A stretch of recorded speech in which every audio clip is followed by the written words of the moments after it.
A Murrells Inlet, South Carolina sex offender was arrested for violating his probation by volunteering at a church. 70-year-old Warren Spence Perry volunteered at the Pawleys Island Community Church and was in close proximity to children. The church operates a preschool and a nursery, and the conditions of Warren's probation prohibit him from being around children since he's on the registry for sexual exploitation of a minor, which means he was in possession of CSAM. He was arrested in 2020, but wasn't convicted until 2023. And I couldn't figure out how he was already on probation, so I looked up his sentence. And from what I can decipher from all these abbreviations, he received a sentence of 10 years, but only had to serve 1 day, had 5 years suspended, which left 5 years of probation, and the first 9 months of that probation, he had to be on GPS monitoring. Another condition of his probation was that he was to have no contact with minors and would be required to be on the sex offenders registry. So why is anyone with a felony that involves children not serving prison time? And why was he volunteering at a church? Did he lie about his background? Nope. The pastor of the church, Don Williams, knew about Warren's charge. He knew Warren was on probation, and he knew why he was on probation, and he still allowed him to be around children at the church. On the evening of Wednesday, July 15th, Don made a statement to his congregation, and boy howdy did he not make things look good for himself. WPDE has the video of his entire statement, and I'll post a link for it in the description. But Don started his statement with this, and the first few words didn't get into the recording, but here's what he said, quote, "How sorry I am that we are here. I never imagined that we would be holding this kind of meeting, but yet here we are in a place where we cannot change the past, but we can tell the truth about it. We can learn from it, and we can make necessary changes as we move forward. So I know that this is going to sound a bit hollow to some of you at this point, but the safety and well-being of every child entrusted to our church and school are deeply important to me. They're important to Jenny," that's his wife, by the way. "They're important to our staff, to our school leadership, and to our elderly leaders." End quote. You know why it was going to sound hollow, Don? Because it was. You say that the safety of the children are deeply important to you, but not important enough to not allow a convicted pedo to be around them. And Don went on to make excuses as to why he allowed such a thing. He said it was because he believed in redemption. Well, that's just fine and dandy, Don, but that doesn't mean you allow pedophiles around the children at the church. Don also made the excuse that Warren was never allowed to be alone with children. Well, the point is, Donald, that Warren was convicted of CSAM. So his thing is looking at children, you putz. And he didn't have to be alone with them to watch them. During Don's statement, one of the members of the congregation yelled to ask about why there was a photo of Warren standing around children in bathing suits. And sure enough, there is such a photo.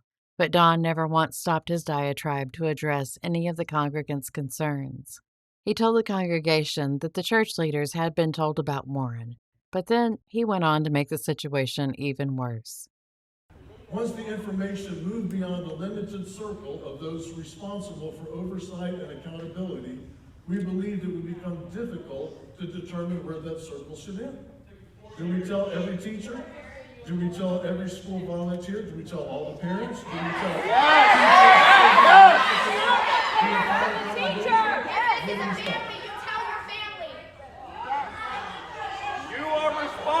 For this. They need to go to jail with him. You knew.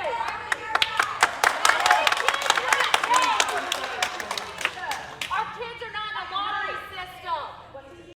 Yep, Don, you should have let the parents know that there was a convicted pedo around their children. You should have let the teachers know. You should have let everyone in the church know. But Don droned on, ignoring the questions his congregants had. He couldn't even be arsed to respond when a mother walked up the middle of the aisle and was sobbing in an obvious distress and was yelling about her child being molested. I reported to Nikki that my child was molested. You go away. You go away. Nikki told me that nothing like this has ever One happened. final thing before we close.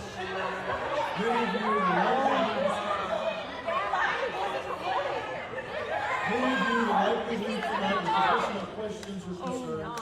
I understand that. I don't want you to feel like this meeting is the end of the conversation. However, after consulting with He needs legal to rot counsel, hell. I have been advised not to hold He an needs to be open burned. public question and answer session tonight. But I do I want to need hear to from rest. you. Listen to me. I do want to hear from you. Because of that, Do you have anything to say to this lady whose child was molested here? for the next week, so I can meet personally with anyone who would like to talk. How could anyone not hear the heartbreak in her voice? And how could anyone stand there and not rush to comfort her and listen to her? And I don't know who the cow is that yelled at the mother to go away, but she needs to just shut her mouth. There is a video of the mother after Don had stopped his blathering, and the mother was saying that she'd gone to the police and they told her they couldn't really do anything since her son is only 4 and he couldn't name the person who'd molested him. She was still sobbing, and where was Don and Jenny? Not comforting the devastated mother, that's for sure. So, on top of allowing Warren to volunteer at the church and be around children, none of the church leadership ever checked Warren's probation conditions, and if they did, then they knowingly allowed him to violate his probation. And then instead of admitting he'd made a horrible decision, Don made excuse after excuse as to why Warren was allowed to be around the children. He talked over his congregants and talked over a mama who was crying her heart out. And I don't know who yelled it, but I think he summed up what a lot of us are thinking about Don. But I'm not finished with Don and Jenny Williams yet.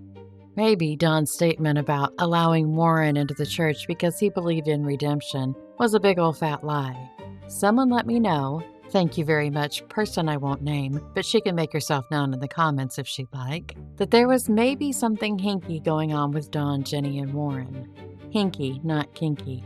When Don was droning on about why they let Warren into the church to begin with, he said that Warren's financial advisor was the one who introduced him, which I thought was kind of weird. But then I learned that on April 27, 2026, Warren Perry granted general durable power of attorney to, you guessed it, Don and Jenny Williams. And that gives the Williams the authorization to manage all of Warren's financial, legal, and business affairs. Does that mean that maybe Warren's payment to get into the church was that power of attorney? What do you think of that, kids?